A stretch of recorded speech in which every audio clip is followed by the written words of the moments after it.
In my last video, we checked out the ever popular Cooler Master NR200P, and for a small channel like mine, it proved to be a surprisingly popular video that even helped me gain 69 subscribers.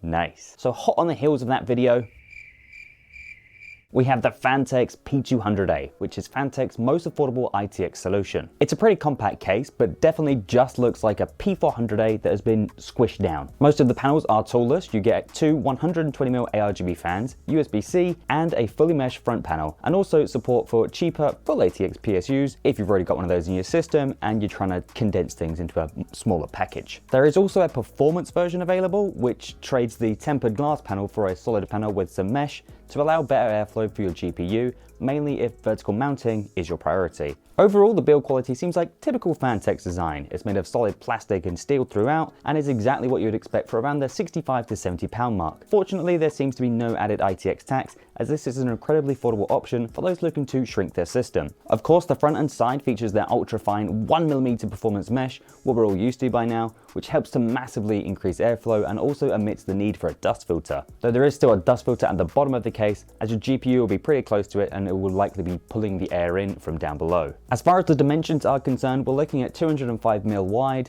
365mm tall, and 400mm deep. Our maximum CPU cooler height is 165mm, though if you have a vertical GPU installed, you're limited to just 72 or 92 depending on your chosen position. The maximum supported GPU length is up to 355mm, and GPU thickness is up to 3 slots at 65mm when mounted vertically or horizontally. And finally, PSU length is listed up to 205mm, though Phanteks on their website do recommend 190mm. When it comes to the P200A in particular though, there aren't many options available to get excited about. It comes in one color in either the aforementioned performance mode or this DRGB version that I've got here. As you may have already noticed, this PC behind me does have extra fans fitted, but I'll show you the temperatures with the stock setup versus a couple others a little later in the video. Obviously, if you can't wait, timestamps exist, so just scroll along the bottom if you want to. For I/O, the Phanteks P200A is very well equipped. You get a clicky power button up top, which lights up with a little RGB ring. And then down on the front, you get a headphone microphone combo jack, and there's also that USB Type-C Gen 2 port for super fast 10 gigabit per second speeds. You also get two buttons for the included RGB, a mode cycle button, and also a color cycle button if you don't want to make use of your motherboard software. And of course, the two USB-A 3.0 ports. Building inside the P200A is a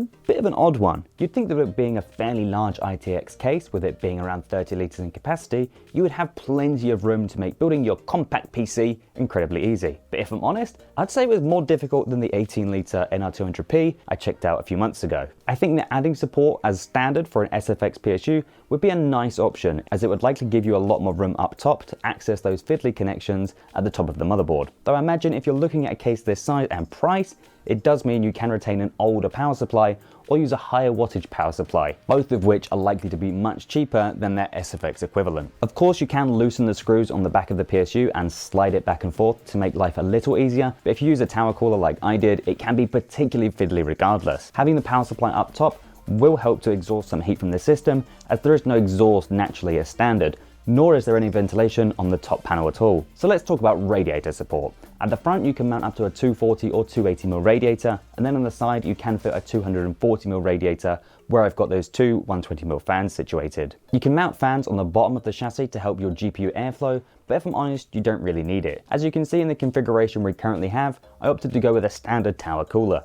But moving forward, I might start to look into integrating radiators to try and maximize cooling in these smaller builds. So, watch this space. When it comes to ITX, cable management is everybody's favorite topic. The P200A is both fantastic and terrible at the same time. The problem I found is, seeing all the room around the back let me into a false sense of security. I felt like it should just work like any other ATX case would. I thought I wouldn't have to be as particular with my cable routing because I saw all this space up top and thought it was just going to be a breeze. Unfortunately, it wasn't, but it could have been. When it comes to managing your ITX build, focus on one cable at a time. Don't group them or bunch them together until the very end.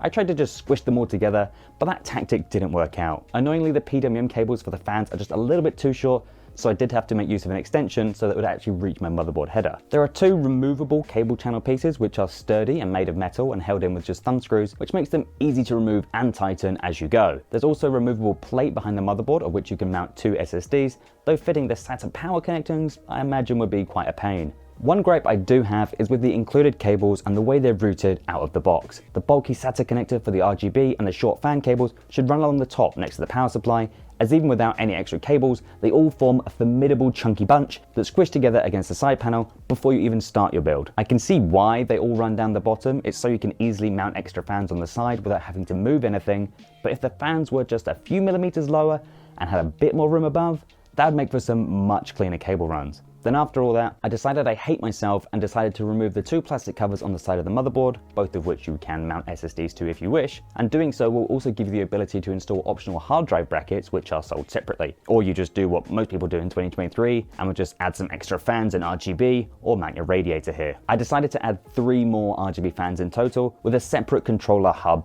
thing as well. The giant cavity at the top of the case behind the PSU is such a useful spot to hide those larger cables and stupid RGB hubs. If you're mounting a radiator or fans on the side, I would recommend mounting them as an intake. Otherwise, if you opt for an exhaust, you'll be exhausting the fresh air from the front panel as soon as it enters the case. Now then, let's talk about vertical GPU mounting. Again, it's an optional feature, even though as standard you get a bracket included which supports the optional bracket. There are 2 holes on the bottom of the case which allows you to mount the vertical bracket, though just remember this. This bracket with a Gen 4 riser cable costs basically the same as the entire case. It's £65. So if vertical mounting is your thing, maybe look at cases around the £140 to £150 mark, like the Dan A4H20, which is much more compact at 11 litres and includes the riser. But if you still want that bigger form factor and case, I'll leave a link to this Phanteks brackets down below in the description as well. It's 100% not included with the P200A. So how hot does everything get inside the P200A? Well, I'm glad you asked, Timmy. When an ITX case is this large, has plenty of fans, it performs really well. In the default out-of-the-box state with just 2 fans at the front,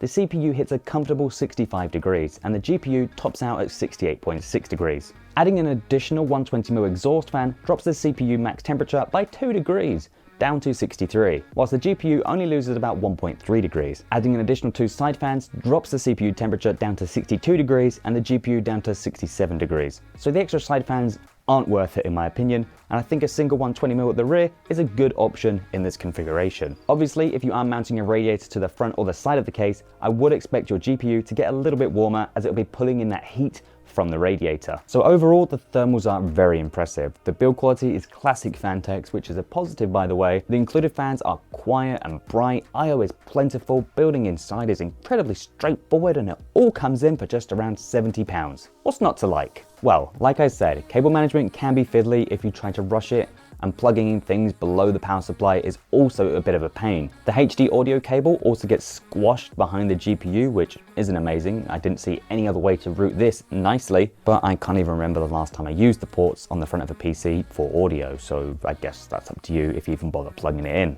I have to admit, for the price, the P200A is a pretty enticing package, offering comfortable support for 240 or 280mm radiators, and offers great cooling potential out of the box. But like I said earlier, I would recommend that 120mm fan at the back just to give you a little bit more exhaust, and also the P200A won't have a great time with those extra thick, long GPUs that we're seeing nowadays towards the top end with the 4080s, 4090s of this sort of world. But if you are considering a compact gaming rig and want to make use of a full-size ATX power supply, or want a bit of extra room for storage or more fans, then the P200A is definitely a solid option for the price. What do you guys think? Could this be your next ITX case? Or if you'd like me to check out any other cases, please let me know down in the comment section below. If you've enjoyed this video, make sure you give it a like, and if my face hasn't offended you, don't forget to get subscribed. And if you're interested in checking out the P200A or any extras I've mentioned in the video, please feel free to check the affiliate links down in the description down below. Thank you very much for watching, guys. I'll catch you in the next one. Hopefully sooner than 5 or 6 months time. Bye.